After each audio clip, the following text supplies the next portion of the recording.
네, 오늘 본문 말씀은 예레미야서 11장 18절에서 12장 6절입니다. 예레미야서 11장 18절에서 12장 6절입니다. 제가 가지고 있는 성경은 구약 1069페이지입니다. 예레미야서 11장 18절에서 12장 6절. 우리 다 찾으신 줄 믿고 제가 18절, 여러분 19절 서로 교독하도록 하겠습니다. 여호와께서 내게 알게 하셨으므로 내가 그것을 알았나이다. 그때 주께서 그들의 행위를 내게 보이셨나이다. 나는 끌려서 도살당하러 가는 수나 어린양과 같으므로 그들이 나를 헤아리고 개하기를 우리가 그 나무와 열매를 함께 박멸하자. 그를 살아있는 자의 땅에서 끊어서 그의 이름이 다시는 기억되지 못하게 하자 함을 내가 알지 못하였나이다. 공의로 판단하시며 사람의 마음을 감찰하시는 만군의 여호와여, 나의 원통함을 주께 아뢰었사오니 그들에게 대한 주의 보복을 내가 보리이다 하였더니, 여호와께서 아나도 사람들에 대하여 이와 같이 말씀하시되 그들이 내 생명을 빼앗으려고 찾아 이르기를 너는 여호와의 이름으로 피하지 말라. 들었건대 우리의 손에 죽을까노라 하노라. 그러므로 만군의 여호와께서 이와 같이 말씀하시니라. 보라, 내가 그들을 벌하리니 청년들은 칼에 죽으며 자녀들은 기근에 죽고 남은 자가 없으리라. 아나도 사람에게 재앙이 이르니 곧 그들을 벌하리니라. 여호와여, 내가 주와 변론할 때에는 주께서 의로우시니이다. 그러나 내가 주께 질문하옵나니 악한 자의 길이 형통하여 반역한 자가 다 평안함은 무슨 까닭이니까? 주께서 그들을 심으심으로 그들이 뿌리가 바뀌고 장성하여 열매를 맺었거늘 그들의 입은 주께 가까우나 그들의 마음은 머물다. 여호와께서 주께서 나를 아시고 나를 보시며 내 마음이 주를 향하여 어떠함을 감찰하시오니 양을 잡으려고 끌어냄과 같이 그들을 끌어내시며 죽일 날을 위하여 그들을 구별하옵소서. 여기까지.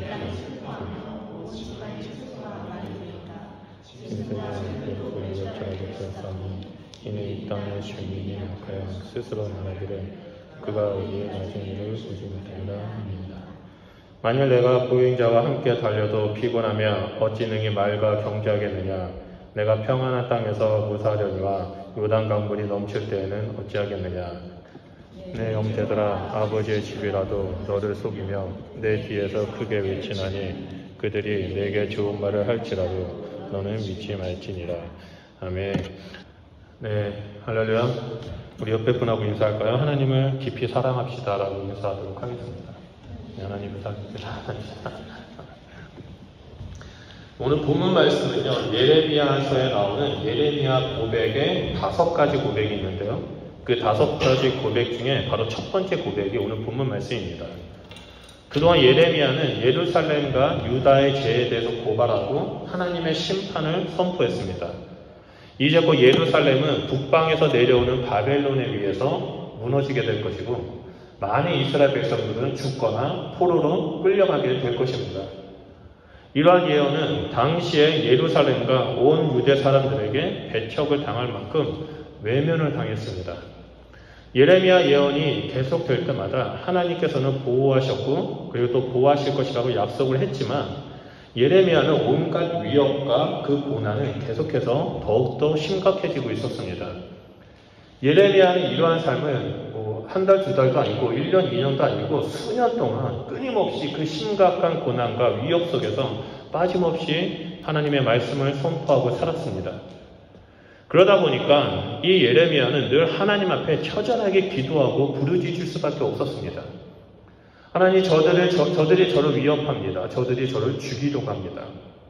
하나님, 저와 함께 해주십시오라고 자신의 생명을 걸고 기도합니다. 바로 이러한 예레미야의 철저한 기도와 부르짖음은 예레미야의 고백이라고 말합니다. 이 예레미야서에는 예레미야 고백이 5개가 나오는데 오늘 본문 말씀, 우리가 방금 읽었던 11장 18절에서 12장 6절 말씀이 바로 그 첫 번째 고백입니다. 오늘 본문 말씀의 구성은요, 간단합니다. 예레미야가 탄식하며 하나님께 질문하고 기도하며 하나님이 그것에 대한 응답을 하시는 내용으로 이루어졌습니다. 그래서 내용적으로 보면 첫 번째로 아나도 사람들로부터 위협을 받는 예레미야의 기도와 하나님의 응답이 나오고요. 두 번째 내용은 악인들이 형통하는 것에 대해 예레미야가 이해할 수 없어서 하나님 앞에 따지듯이 질문을 하고 하나님이 그것에 대한 응답을 하시는 내용이 나와 있습니다. 오늘 본문 말씀은요, 우리가 평상시에 궁금했던 것들, 이해가 되지 않는 것들에 대한 그 내용들이 담겨져 있습니다. 그것은 뭐냐면 바로 나는 하나님 말씀대로 살려고 노력하는데 왜 계속 고난을 당하고 왜 어려움만 당하고 있지? 나는 하나님 말씀대로 살려고 노력하는데 나는 힘들기만 오고 하나님과 상관없이 살아가는 저 악인들은 잘 먹고 잘 살고 부자가 돼서 떵떵거리고 살아가는데 왜 하나님은 심판하지 않을까? 그런 질문을 오늘 본문 말씀에 나오고 있습니다. 이 질문들은요, 시대를 떠나서 모든 사람들이 가지고 있는 질문입니다. 그리고 그 질문에 대해서 하나님이 응답을 하시는 내용이 오늘 본문 말씀에 나오는데요. 저는 이러한 것들을 살펴보면서 우리가 이 땅에서 어떻게 살아가야 하는지, 우리가 이 땅에서 누구를 바라보고 살아야 하는지에 대해서 좀 살펴보고자 합니다. 먼저 첫 번째는 말씀대로 살아가는 자들에게 오는 고난과 위협입니다. 우리 18절에서 19절 말씀을 보도록 하겠습니다. 우리 다 같이 읽을까요? 시작. 여호와께서 내게 알게 하셨으므로 내가 그것을 알았나이다. 그때 주께서 그들의 행위를 내게 보이셨나이다. 나는 끌려서 도살당하러 가는 순한 어린 양과 같으므로 그들이 나를 해하려고 깨하기를 우리가 그 나무와 열매를 함께 박멸하자. 그를 살아있는 자의 땅에서 끊어서 그의 이름이 다시 기억되지 못하게 하자 함을 내가 알지 못하였나이다. 말씀을 보면요, 여호와 하나님께서 예레미야에게 무언가를 알게 해주셨다라고 나옵니다. 근데 그 알게 해주신 내용이 아주 심오한 계시나 또한 심오한 은혜 그런 것이 아니라 예레미야를 죽이려고 작정하는 사람이 있다라는 사실을 알려준다는 겁니다. 예레미야는 하나님이 알려주기 전까지는 사람들이 자기를 죽이려고 한다라는 그 사실을 알지 못했습니다. 그런데 충격적인 것은 뭐냐면 예레미야를 죽이려고 했던 사람들이 누구냐면 바로 자신의 친척이고 자신의 친구이고 자신의 가족이었던 고향 사람들이라는 사실입니다. 예레미야를 죽이려고 하는 이 사람들에 대해 21절에 보면 정확하게 아나도 사람이라고 말을 합니다. 우리 다 같이 21절 말씀을 보도록 하겠습니다. 여호와께서 아나도 사람들에 대하여 이와 같이 말씀하시되 그들이 내 생명을 빼앗으려고 찾아 이르기를 너는 여호와의 이름으로 예언하지 말라. 두렵건대 우리 손에 죽을까 하노라 라고 말합니다. 그리고 예레미야를 죽이려고 했던 그 아나도 사람에게 하나님은 이렇게 심판한다라고 23절에 나오죠. 남은 자가 없을 만큼 재앙이 내리고 그들을 벌하겠다라고 말씀하십니다. 여러분, 여기서 아나돗이 어떤 곳입니까? 예레미야의 고향입니다. 우리가 살펴봤던 것처럼 예레미야서 1장 1절을 보면요, 예레미야는 아나돗 출신이라고 밝힙니다. 전에 말씀드렸던 것처럼 예레미야는 제사장 아비아달의 자손이고 더 나아가서는 아히멜렉의 후손입니다. 이 아나돗에 살고 있는 사람들은 대부분 제사장 가문의 사람들이었습니다. 예레미야는 제사장의 후손으로서 아나돗에서 자랐고 그곳에서 사람들로부터 율법을 배우고 제사장으로서 어떻게 하나님을 섬겨야 하는지를 배웠습니다. 아나돗에 있는 사람들은 예레미야가 어렸을 때부터 함께했던 믿음의 선배이고요, 친구이고 가족이었습니다. 그런데 그들이 예레미야를 배신합니다. 아주 뒤통수를 세게 칩니다.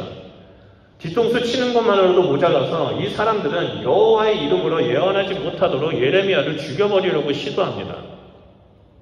그런데 예레미야는 이러한 사실을 전혀 알지 못했습니다. 설마 어려서부터 함께 자라왔던 고향 사람들, 예루살렘 성 사람이 아닌 내 고향, 나를 너무나 잘 알고 있는 이 아나돗 사람들이 나를 죽일 것이라는 것은 상상도 못했습니다. 그래서 이 예레미야 고백을 보면 이 모든 것을 알게 되었을 때 예레미야의 고백 18절을 보면 하나님이 알려주셨기에 내가 알았다라고 말하죠. 그리고 19절에 나는 끌려서 도살당하는 순한 어린 양과 같다라고 말합니다. 나는 아무것도 할 수 없습니다. 나는 저항할 수 없습니다. 그들이 나를 죽이려고 한다면 그냥 저는 죽을 수밖에 없습니다.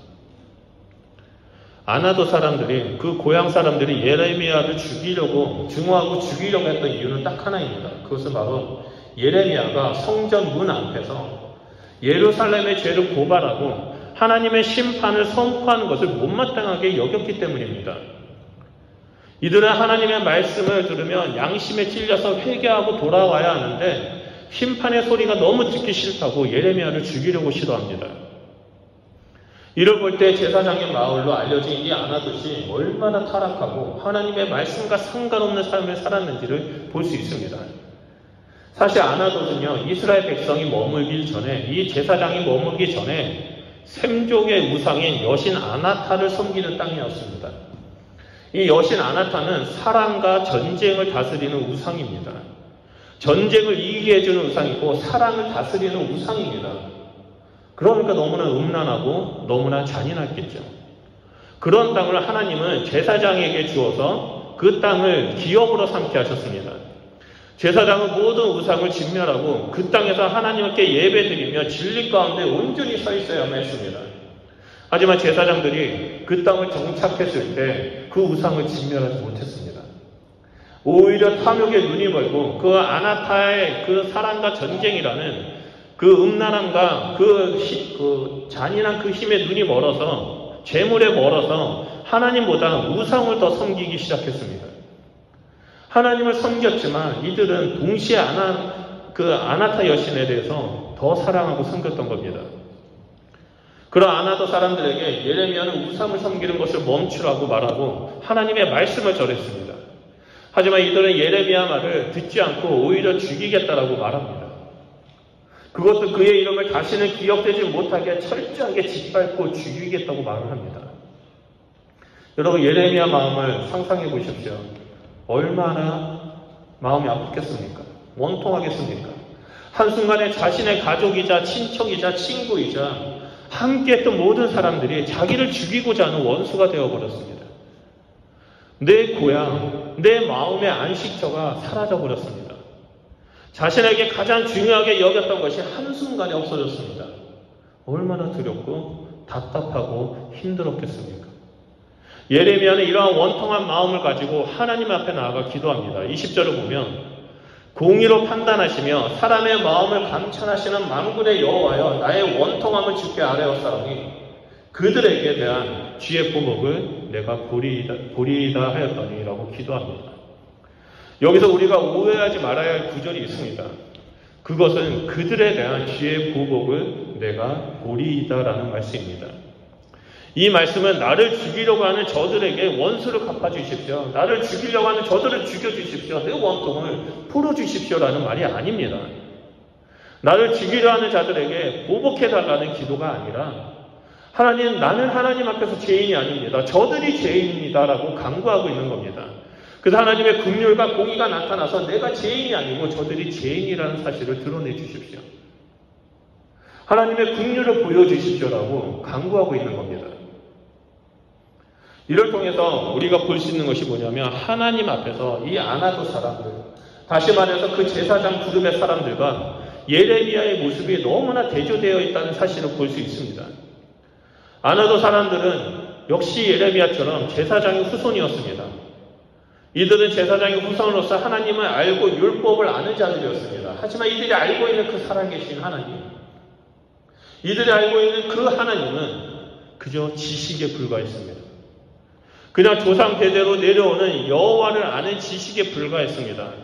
조상으로부터, 아버지로부터 그 성전에서 어떻게 섬겨야 하는지 그런 기능적인, 그런 행위적인 것만 지식으로만 배웠지, 하나님이 존재한다는 사실을 얘기를 들었지 하나님이 살아계신다는 것을 경험하지 못했습니다. 그 결과 이들은 하나님에 대한 지식에 갇혀가지고 그 지식의 한계를 뛰어넘지 못합니다. 그 지식의 한계에서 갇혀버리는 자가 되어버렸습니다. 그러다 보니까 아나돗에 있는 그 이방의 문화, 세상의 가치가 그들의 지식들에 쉽게 빠져버립니다. 신앙이 변질이 되어버립니다. 그 결과 예레미야를 통해서 선포된 그 말씀이 하나님의 말씀인지 아닌지 분별하지 못한 채 오래전부터 알고 있었던 그 고향 사람, 아기 때부터 알고 있었던 그 예레미야를 죽이려고 시도하는 것입니다. 여러분, 반면에 예레미야는 어떻습니까? 하나님을 경험함으로 하나님을 아는 지식의 한계를 뛰어넘었습니다. 하나님을 경험함으로 말미암아 하나님은 그 율법의 하나님이 아니라 살아서 역사하시는 하나님이고 이 세상을 다스리는 하나님이라는 사실을 깨달았습니다. 살아계신 하나님과 동행했습니다. 예레미야가 이렇게 지식의 한계를 뛰어넘을 수 있었던 것은 하나님의 말씀에 순종했고 그 결과 하나님을 경험할 수 있게 되었던 것입니다. 예레미야서 1장을 보면 하나님께서 예레미야에게 나타나셔서 말씀하셨죠. 그 말씀대로 선포하라고 했었을 때 예레미야는 하나님 말씀에 순종함으로 말미암아 그 말씀을 사람들에게 선포했습니다. 분명히 나한테 위협이 되고 나에게 고난이 될 거라는 걸 알면서도 하나님 말씀하신 것에 대해서 순종하고 선포했더니 하나님께서 살아서 역사하시고 나를 보호하고 계신다는 그 사실을 몸소 체험하게 됩니다. 고통과 위협이 다가올 때마다 이 예레미야는 하나님 앞에 기도합니다. 결코 사람들에게 대응하지 않습니다. 오히려 하나님 앞에 긍휼을 구합니다. 그 결과 예레미야는 하나님을 신뢰하는 삶을 살았습니다. 이것이 아나도 사람과 예레미야의 차이입니다. 우리는 이 말씀을 통해서 하나님을 아는 삶, 하나님을 경험하는 삶이 얼마나 중요한지를 알 수 있습니다. 우리는 성경을 통해서 그리고 설교를 통해서 선포된 말씀을 들었다면 또한 성경을 읽었다면 듣는 것에서 읽은 것에서 만족하는 것이 아니라 작은 것 하나라도 순종하면서 나아가야 한다는 것입니다. 하나님 말씀에 순종하고 나를 둘러싼 상황에서 하나님의 마음을 구하며 기도하고 나아간다면 우리는 하나님을 깊이 알아가는 자가 되게 됩니다. 하나님을 사랑하는 자가 되게 됩니다. 오늘 함께 예배드리는 우리 성도님들은 이 아나도 사람들, 이 제사장 그룹에 속한 자가 되는 것이 아니라 말씀에 순종해서 하나님을 깊이 알아가는 그런 예레미야와 같은 자가 되길 주님의 이름으로 축원드립니다. 두 번째로 우리가 살펴보고자 하는 주제는 악인들의 형통함에 관한 질문입니다.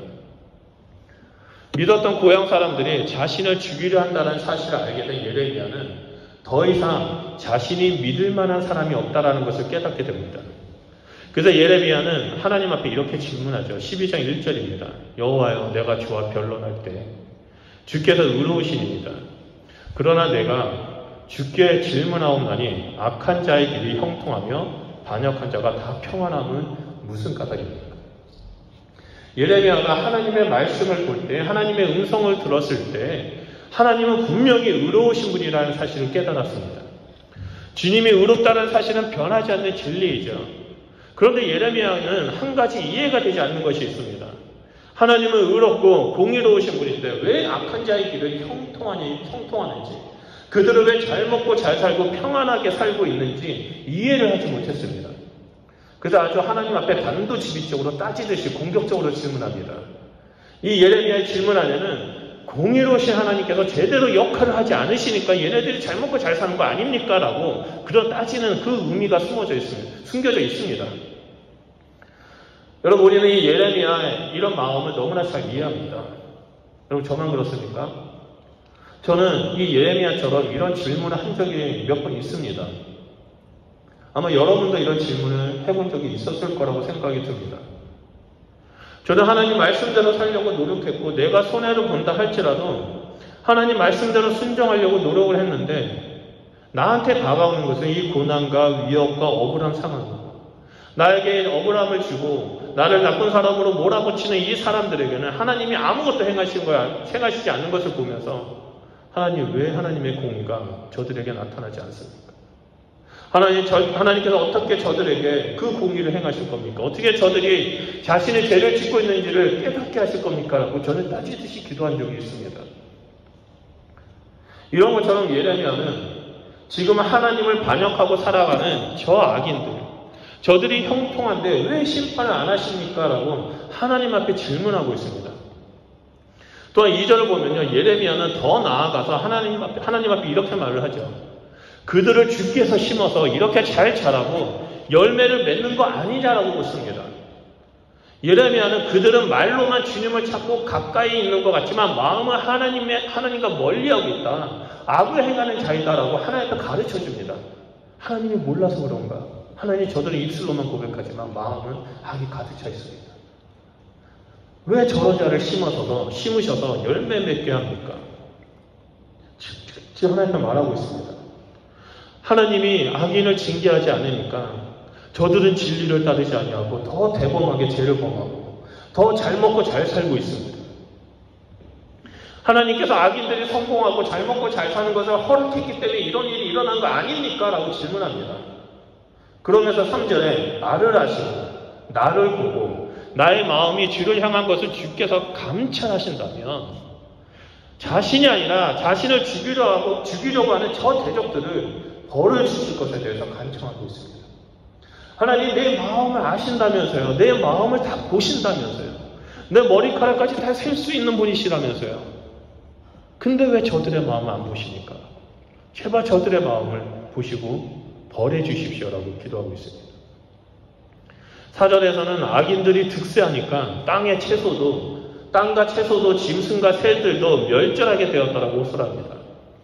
이것은 하나님 말씀대로 살아가고자 하는 자들의 생존이 위협을 받고 있다는 것을 말합니다. 생존을 위한 기본 조건들이 완전히 파괴되었다라고 말합니다. 그런데 대적들은 하나님께서 자신들의 앞날에는 관심이 없고 내가 뭔 짓을 하든 하나님은 관심이 전혀 없다라고 오히려 떠들면서 하나님을 조롱하고 예레미야를 조롱합니다. 예레미야 이러한 기도를 누구나 한두 번씩 생각했거나 기도해 보셨을 것이라고 저는 생각합니다. 여러분들도 아마 이렇게 생각해 보신 적이 있었을 것입니다. 이런 질문에 하나님께서 예레미야에게 아주 놀라운 대답을 하십니다. 그런데 하나님의 대답이 왜 놀라우냐면 그 대답은 우리가 원했던 대답, 우리가 생각했던 대답이 아니라 전혀 다른 대답, 동문서답이었기 때문입니다. 5절 말씀을 한번 볼까요? 만일 내가 보행자와 함께 가려도 피곤하면 어찌 능히 말과 경주하겠느냐? 내가 평안한 땅에서 무사하려니와 요단강 물이 넘칠 때는 어찌하려느냐라고 대답하십니다. 하나님은 지금 예레미야에게 예루살렘과 유다 백성들에게 멸망을 예언하라고 말씀하셨죠. 하나님의 심판을 선언하라고 말씀하셨습니다. 근데 그 결과 찾아왔던 것이 아나도 사람들, 고향 사람들이 자기를 죽이려고 하는 그 일들이 일어났습니다. 근데 하나님은 이러한 상황들을 뭐라고 말씀하시냐면 보행자와 함께 달리는 것이라고 말합니다. 그러면서 보행자와 함께 달리는 이러한 상황이 벌써 지쳐버리면 나중에 더 큰 일이 왔을 때 너는 그걸 어떻게 감당하려고 지금부터 지쳐서 이 난리를 떨고 있니? 라고 말하는 겁니다. 하나님은 지금 예레미야에게 처한 이 상황이 앞으로 닥칠 것에 비교하면 아무것도 아니라고 말씀하십니다. 지금 이 정도로 힘들다면 앞으로 더 큰 고난을 어떻게 이겨낼 수 있냐라고 되묻고 계십니다. 예레미야는 분명히 하나님 저 악인을 심판해 주십시오. 어떻게 하실 것입니까? 라고 질문했을 때 예레미야가 원하는 대답은 이거 아니었을까요? 내가 그들을 심판할 거야. 네가 보는 앞에서 내가 진멸할게. 내가 없애버릴게. 그들이 죄라는 걸 깨닫게 해줄게. 예레미야는 그런 대답을 원했을 겁니다. 그런데 그 말씀이 아니라 하나님은 예레미야에게 자신의 내면을 볼 수 있는 다른 질문을 하기 시작하는 거죠. 네가 지금 벌써 이렇게 힘들면 앞으로 더 힘들 텐데 어떻게 할 거니? 이 말씀은 우리에게 아주 놀라운 진리를 가르쳐주고 있습니다. 그것은 우리에게 필요한 것은 하나님에 대한 충분한 이해가 아니라 오직 믿음, 의로우신 하나님에 대한 전적인 신뢰가 필요하다는 것을 알려주고 있습니다. 하나님이 이 세상을 창조하신 것을 믿기로 결정할 때 비로소 우리는 성경에 기록된 모든 내용이 사실이라는 것을 알게 됩니다. 그리고 하나님을 온전히 신뢰하고 하나님을 의지할 때 우리는 현실의 삶을 극복할 수 있고 진리와 생명의 길로 걸어갈 수 있게 됩니다. 그래서 이 땅에 살아가는 자에게 가장 필요한 것은 이해가 아니라 오직 하나님을 믿는 믿음이라고 말씀하고 계십니다.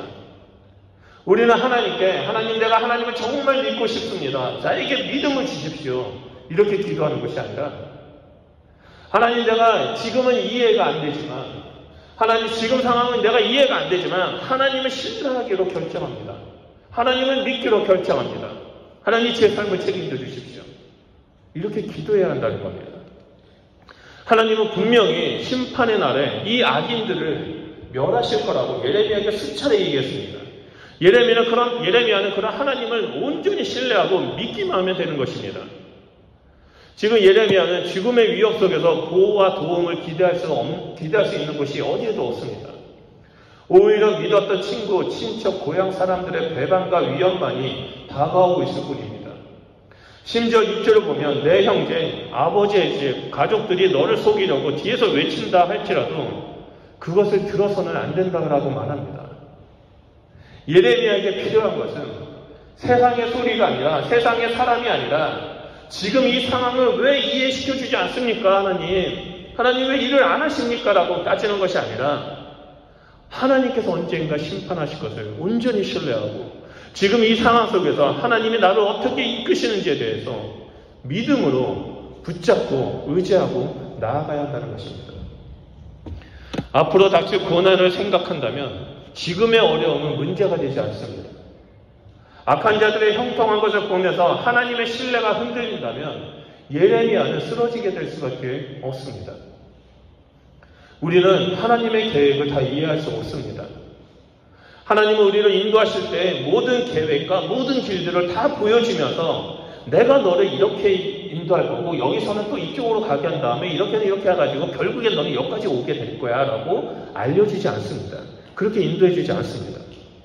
하나님은 우리를 인도하실 때 바로 앞에 있는 그 한 걸음씩 우리의 발걸음을 인도해주고 계십니다.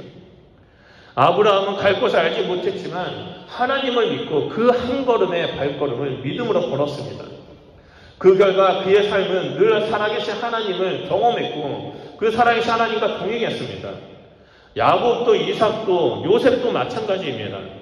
성경에 나오는 모든 인물들, 하나님을 믿는 모든 인물들, 그리고 우리 앞에 살아가고 있는 믿음의 선배들 모두 한 걸음씩 인도하시는 그 하나님을 신뢰하고 믿음의 발걸음을 걸었습니다.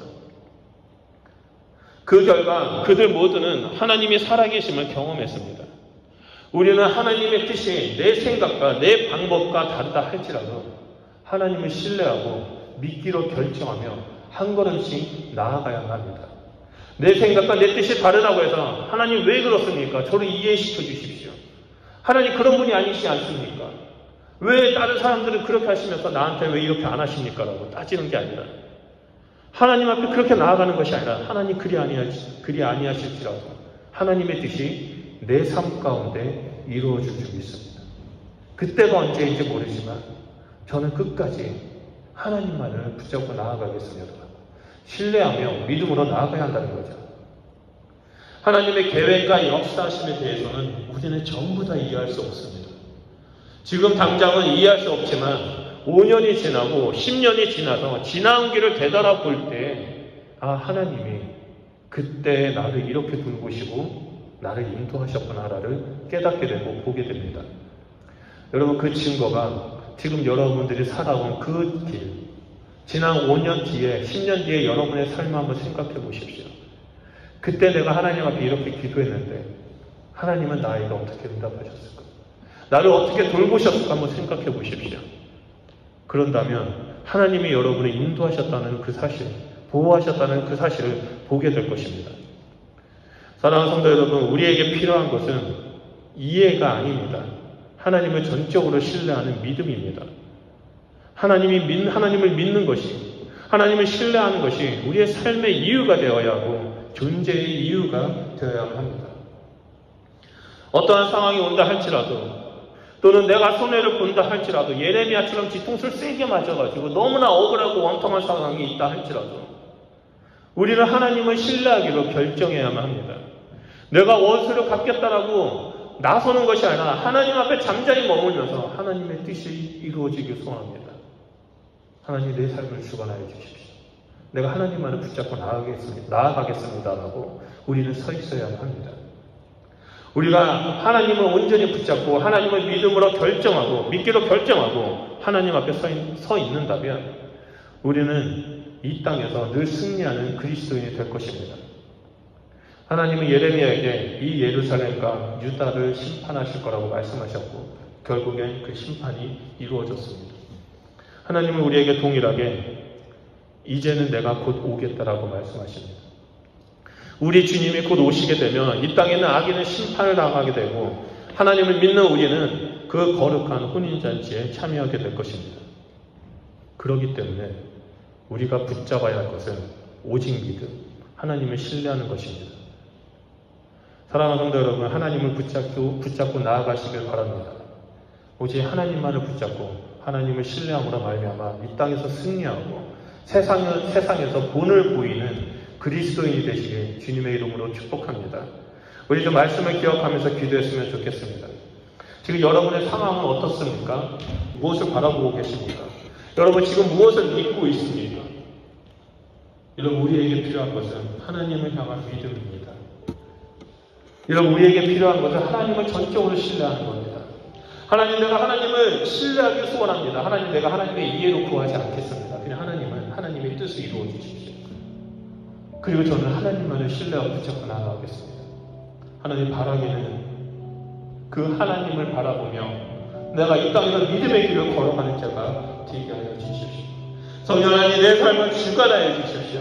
하나님, 내가 이해하려고 싸우려는 자가 되는 것이 아니라 하나님을 신뢰하고 믿음으로 말씀 가운데 순종하는 자가 되게 해 주십시오. 하나님, 내가 하나님만을 바라보며 나아갑니다. 우리 시간에 주여 삼창하며 기도하도록 하겠습니다. 기도하겠습니다.